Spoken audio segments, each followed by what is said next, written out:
Bonsoir, très heureux de vous retrouver pour ce nouveau 10.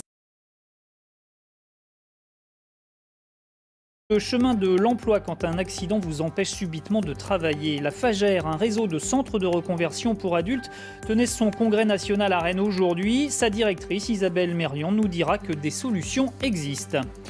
Une grande opération.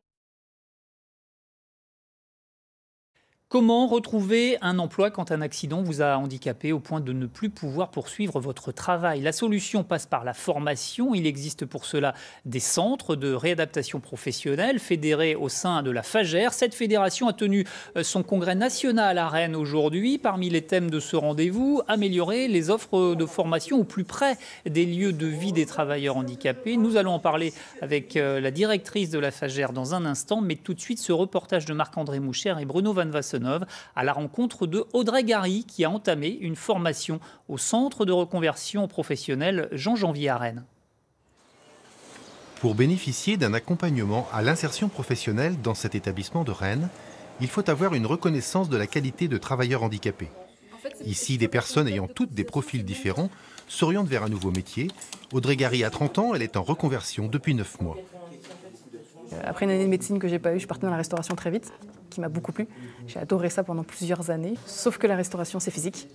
Mon épaule n'a pas tenu le choc, suite porter les fûts de bière, porter les cubis de vin, les doseurs, j'étais au bar, donc les doseurs ont eu raison de mon épaule et de mes cervicales, et aujourd'hui je peux à peine ouvrir une bouteille moi-même. Avec une équipe médico-sociale, conseiller d'insertion, ergothérapeute, Audrey Gary a opté pour un BTS de comptabilité. Tes cotisations salariales, il faudra que tu penses à mettre tes dates à jour. Une orientation professionnelle choisie est compatible avec son état physique, mais une formation longue qui l'oblige à 2 ans d'exil familial. Comme j'habite à Laval, je ne peux pas conduire tous les jours pour rentrer, donc je suis obligée de dormir au foyer logement. Donc j'ai une chambre d'étudiante comme au Crous. Mais par contre, du coup, je suis obligée de rentrer que le vendredi midi chez moi, et donc passer le week-end chez moi avec mon conjoint, seulement le week-end. Pour minimiser ces désagréments, les professionnels de la reconversion réfléchissent à un suivi médico-social individualisé qui permettrait une formation en milieu ordinaire. En Bretagne, plus de 700 personnes sont ainsi accompagnées chaque année. 78% réussissent leurs examens pour retourner à l'emploi. Bonsoir Isabelle Mérion. Alors la Fagère s'emploie à favoriser ce qu'on appelle l'inclusion de personnes devenues brutalement handicapées. C'est tout un parcours avec de nombreux acteurs et aussi de nombreuses étapes. Oui, là dans le témoignage, on voit la jeune femme en formation, oui. Mais c'est déjà, effectivement, il y a beaucoup de choses qui se sont passées. La première chose, c'est le handicap qui lui est survenu à un moment et elle ne pouvait plus travailler. Oui.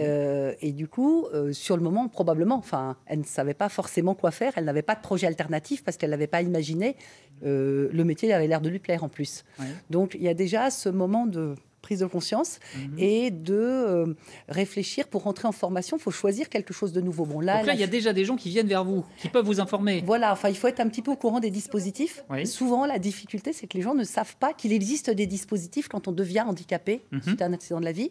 Et il existe des dispositifs d'évaluation, d'orientation. On se dit, on va faire quoi? Le médecin vous a dit, vous êtes inapte au poste. Oui. Mais je suis apte à quoi? Il faut réfléchir. Donc, il y a des temps comme ça de réflexion sur le nouveau projet professionnel, comme n'importe qui pourrait réfléchir à son projet, sauf que là, c'est pour une raison de santé qui est venue brutalement. Donc, on a des centres dans toute la France et en Bretagne notamment, qu'on appelle, nous, d'orientation professionnelle. D'accord. Et puis, on a aussi des centres de formation, celui que vous avez interviewé. Oui. Et on a aussi, après la formation, on peut avoir juste l'accompagnement à l'emploi. Bon, là, elle a l'air bien intégrée, donc elle n'aura peut-être pas besoin d'accompagnement à l'emploi, mais pour certains, mais ça peut aller jusqu'à l'accompagnement. Un accompagnement dans l'entreprise. Dans l'entreprise. 700 personnes tentent une reconversion sur la Bretagne chaque année, 13 000 en France. Oui. Quels résultats obtenez-vous? On a entendu un taux de réussite aux examens de 78%, par exemple. Oui, tout à fait. Là, par exemple, elle va passer bientôt son BTS Compta ou l'année prochaine. Oui. Et voilà, 78%, c'est vraiment résultat complet.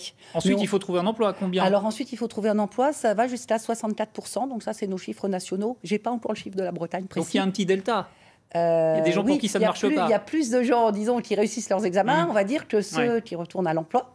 Mais pour autant, c'est pas mal, ce 64% de retour à l'emploi dans le contexte économique actuel et sur le fait que les employeurs ne recrutent pas en priorité les personnes handicapées. Oui, et le chômage frappe tout le monde, y compris les personnes handicapées. Comment faire mieux? Comment faire mieux? Alors, c'est un petit peu aussi l'objet de nos congrès. Oui. Nos idées, c'est d'être au plus près, de pouvoir être au plus près des personnes. Elle a évoqué le fait que, voilà, elle est obligée de retourner le week-end chez elle. Alors là-dessus, je pense qu'il y a deux choses à séparer. Rapidement, tout ce qui est orientation, il faut que ça se fasse tout près de chez soi. On ne va pas à l'autre bout du pays pour faire une orientation. En Bretagne, dans tous les départements, il y a un centre d'orientation. Pour la formation, c'est un petit peu plus compliqué. Elle veut une formation précise, elle ne l'aura pas forcément dans sa région, juste à côté, donc il faut aller plus loin. Il faut pouvoir ça, même pour les valides, c'est des choses qui peuvent arriver. Donc, il faut choisir entre tout près ou le projet qui correspond. Merci beaucoup. On peut aller sur votre site www.fager.fr pour avoir plus